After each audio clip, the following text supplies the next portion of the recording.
the biggest looting of taxpayers' money happened under his administration. That's the legacy that he will leave us and we will never forget.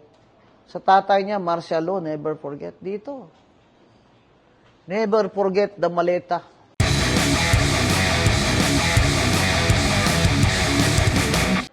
Nag-usap na po kayo ni VP about it? Hindi pa. Iba nga, tatakbo vice president, siya presidente, hindi rin niya alam eh.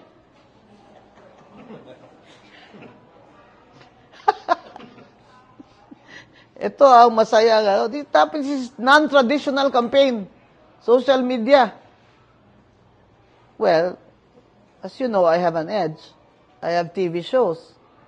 In Net25, a radio program in Radio Aguila, a TV show in SMNI. I have my own Facebook. I dance in my TikTok. Hawak ko ang kabit. Hawak ko ang kabit. I think the people, the DDS like me because number one, I'm Bisayan. Number two, I'm honest. Number three, totoong tao ako eh. Hindi ba ako mahal ko talaga. Alam mo, Carmi, pahilas ba? Totoo talaga akong tao. Yung mga kuwan-kuwan nila nga, matapobre yan, kaya kung di ka naka-Rolex, siya ganahan mo. Hindi, ikaw ang pinag-uusapan natin, si Lamas. Ang sinabi ko, Lamas, hindi ka nga naka-Rolex dyan eh. Eh kung mag-Rolex ka, magdududa na talaga ako, tinakaw mo yan. Kasi ano ba naman ikaw? Ano ba naman ang income mo? Laging wrong context eh. Si Rowena Guanzon, ito lang ang challenge ko sa kanila. Sige ko nilag libak, sige ko nilag troll. Do they really think it affects me?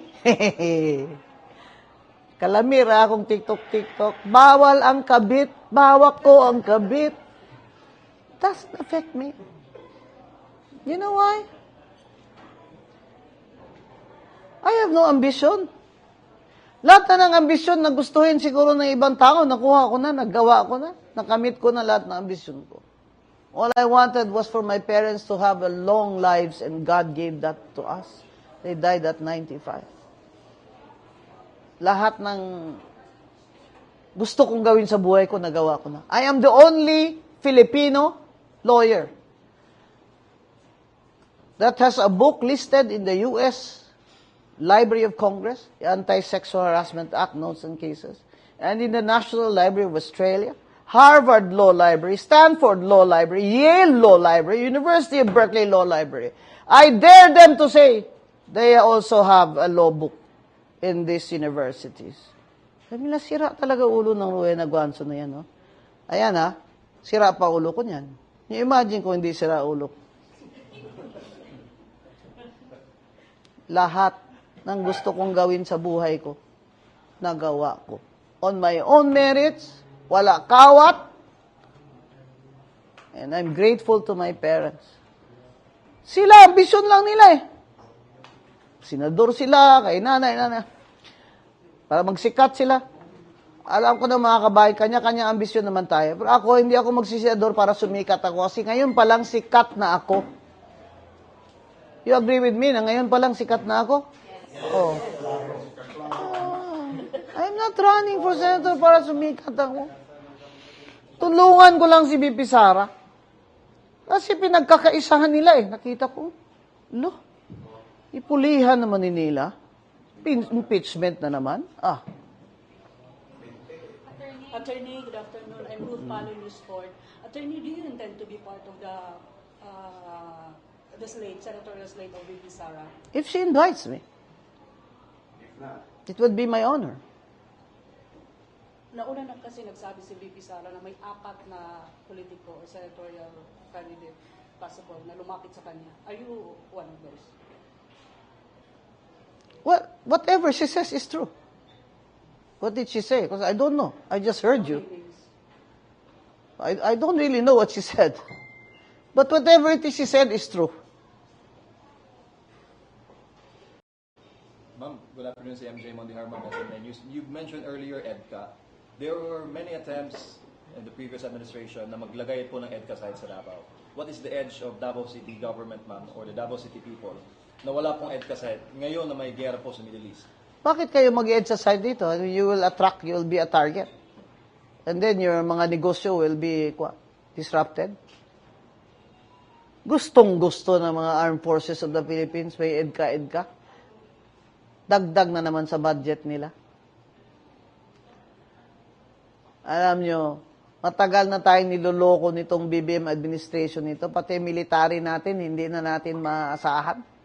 Pero masabihan tayo ni Browner, whose I think family is also from Negros, na ready na sila in case i-attack ng China ang Taiwan. Ready siya magpadala ng mga Pilipino doon. Ginoo ko. So may labot na to sa Taiwan, Bing. Padala man mo dito ang mga igsoon. Ikaw ra dito, General Browner. Samang ka. So may labot naman ilang gira.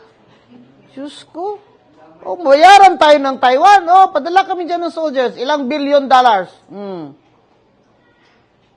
Mag-aid ka dito ang Japan. O, bigyan nyo kami. Aid.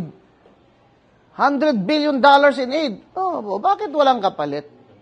O, tingnan mo kung ano, kapulpul ni BBM. Mag-accept siya ng EDCA. Mag-accept siya ng Japanese troops dito. Walang kapalit. Ang tariff reduction niya kay Trump, pahay. Kadako-dako, gid sang 1% lang, gid.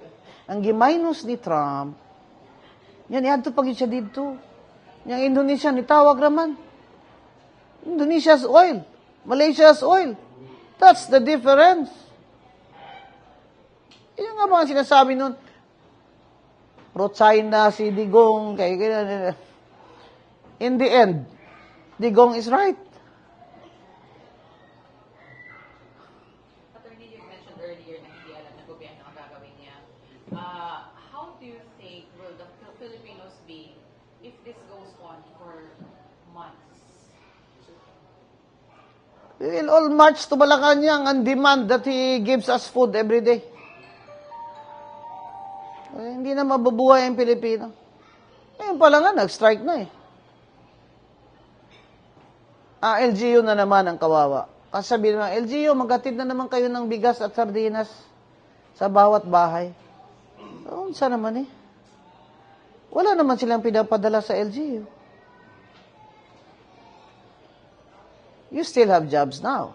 But how much is food? How much is electricity? How much is gasoline? Ako ngayon, somebody asked me for a meeting, you come to near my place of where I am now. Otherwise, di ako magka-meeting sa inyo. Driver ko, sweldo lang. Wala na trabaho. Gusto na nga pumasok eh. I can take care of myself. I can even drive. Yung ayaw ko talaga dyan. Sabihin pa nila tayo na, hoy, mag-inot-inot ka mo kung sa Ilonggo pa bala. Kasabot mag-inot-inot. Hoy, mag-inot mo. Magtipid kayo. Kaya ang Pilipino ra ba? Gahi kay ta. Tay, kita na po'y tagaan sa obligasyon na ni atang gobyerno. When I'm in Davao, I feel very relaxed. Because I know, hindi ako ma-pickpocket. Hindi ako ma-hold up. Yeah, the food is good, affordable. You go to Manila, it's chaos. Ang parlor na favorite ko, nagamay na ko na nga parlor sa mga bayot. Magsira naman sila 4 o'clock. Kaya hadlok sila ma-hold up. Ganyan na ngayon sa Manila. Kaya ang sinasabi mo, pabain pa ito ng 6 months, patay na sa gutom.